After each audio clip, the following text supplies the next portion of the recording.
Assalamualaikum warahmatullahi wabarakatuh. Kenalkan, nama saya Kenza Yanda dari kelas 8F. Saya akan bacakan materi tentang sejarah Indonesia. Yang pertama adalah zaman prasejarah. Dimulai dari zaman prasejarah saat Malaysia purba seperti Homo erectus mendiami Nusantara sekitar 1,9 juta tahun lalu hingga Homo sapiens tiba, membawa budaya maritim dan bercocok tanam. Bentuk kebudayaan awal seperti kamar lonjong dan buyung persegi sebelum gelombang Austronesia membawa pertanian dan pengolahan logam sekitar 3000 sebelum Masehi, yang akhirnya berkembang menjadi pemukiman dan kerajaan-kerajaan kecil. Hindu, Buddha, dan Islam masuk. Ini ada gambar.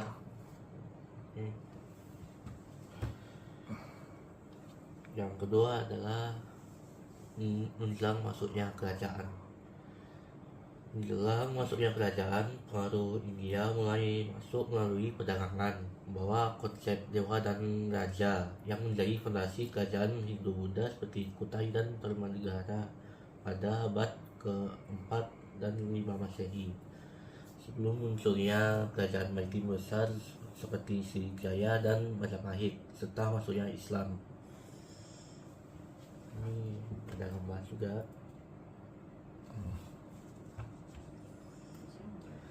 Ketiga ada zaman kerajaan. Zaman kerajaan di Indonesia ditandai oleh kerajaan-kerajaan besar corak Hindu-Buddha seperti Kutai, Tarumanegara, Sriwijaya, Mataram Kuno, Singasari, dan Majapahit, serta kerajaan-kerajaan Islam seperti Samudra Pasai, Demak, dan Goa yang menjadi pusat peradaban, perdagangan seni, dan budaya, membentuk fondasi identitas bangsa melalui sistem pemerintahan, toleransi, dan semangat persatuan yang menginspirasi NKRI. Ini ada peta kerajaan Majapahit dan peta kerajaan Islam.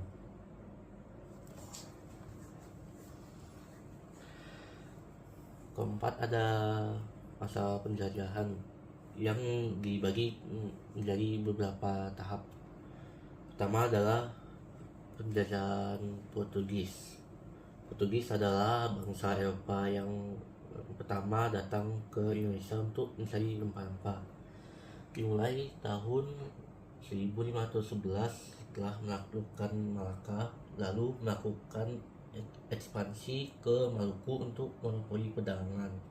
Tetapi upaya ini terganggu persaingan lokal dan Belanda, sehingga akhirnya pengaruhnya surut ke timur Portugis dan meninggalkan warisan seperti penyebaran agama Katolik serta beberapa kata selatan.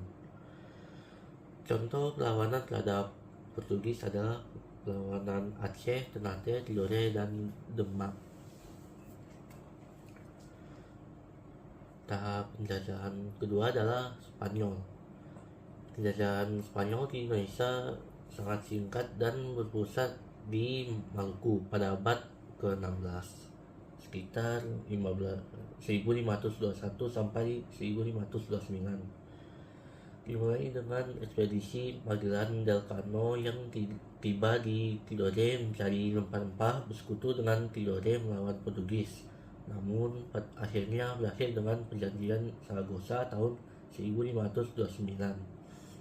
yang menyerahkan Maluku ke Portugis, memaksa Spanyol fokus ke Filipina, meski mereka sempat meninggalkan jejak di Minahasa sebelum akhirnya diusir oleh rakyat setempat.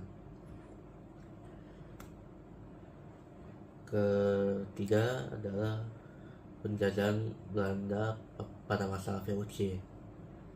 Masa penjajahan Belanda sebelum sempat diambil alih Inggris ditandai dengan kedatangan awal Belanda mencari rempah-rempah tahun 1596, pembentukan VOC pada 1602 untuk monopoli dagang dan penguasaan wilayah serta perluasan kekuasaan dari Maluku hingga Jawa.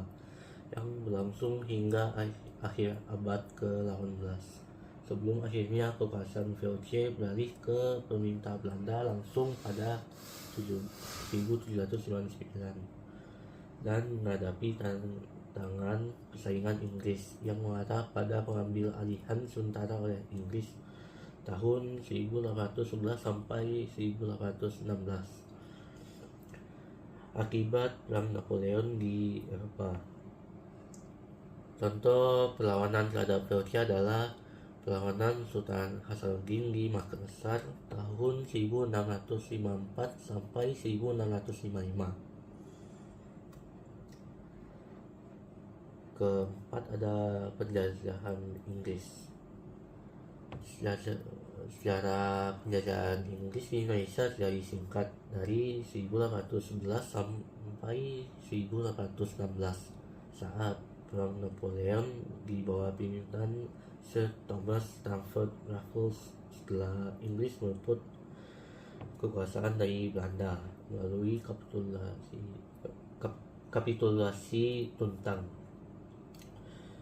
Inggris datang karena tertarik rempah-rempah dan kekuasaan Belanda, membawa perubahan seperti sistem sewa tanah, namun akhirnya mengembalikan Nusantara ke Belanda lewat perjanjian London pada 1814.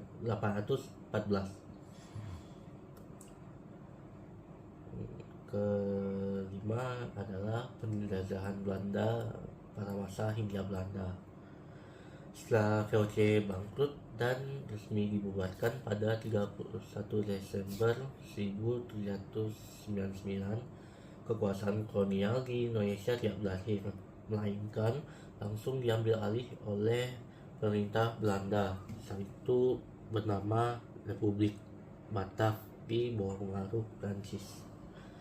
Masa ini menandai transisi dari pemerintahan perusahaan dagang swasta yang eksploitatif menuju pemerintahan kolonial langsung oleh Belanda, yang kemudian dikenal sebagai periode Hindia Belanda. Contoh perlawanan terhadap Hindia Belanda adalah Perang Padri, Perang Diponegoro, dan Perang Aceh. Kelima adalah peristiwa penting menjelang kemerdekaan Indonesia, yaitu pertama kekalahan Jepang pada Agustus 1945. Proses kemerdekaan Indonesia diawali ketika Jepang menyerah pada sekutu setelah dibom 2 kali di Hiroshima dan Nagasaki. Berita kekalahan Jepang ini didengar oleh para tokoh pergerakan nasional Indonesia.